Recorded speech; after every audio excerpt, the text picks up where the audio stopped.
Brad is, in my eyes, is supposed to be the star of the team, right? That's the team that's supposed to be the leader. Now, over the last 6 weeks, they've definitely run better, climbed up the point standings, but haven't won.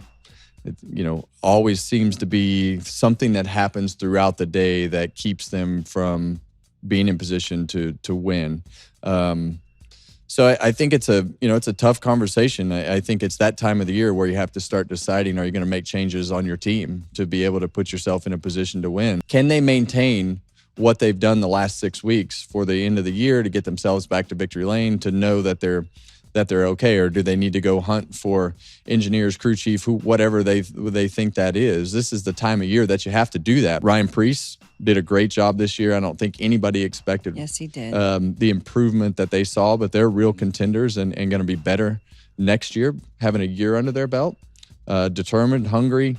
But when you look at that 6 car, it's supposed to be the anchor on the performance side, and they have not been. And I think that you gotta have somebody be the anchor of the team to carry it along, and it just hasn't been that way for the 6. And switching cars, we're gonna go right into this conversation from Brad right to Kyle Busch. Everything that made Kyle Busch good up until this Gen 7 car was the fact that he could drive it over the limit, save the car, and he could tell you every single thing that you needed to put in the car to make it go fast. He knew the springs, he knew the shocks, he knew everything that was going on.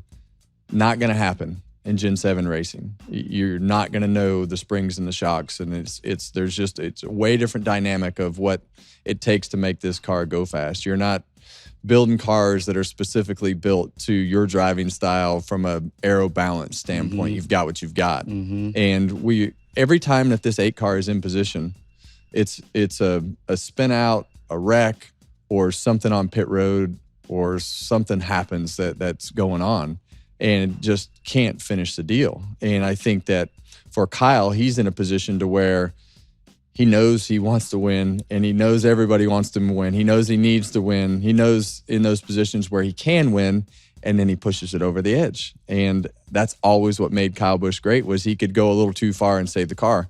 And now it's just he just can't find that feel of putting himself in that position.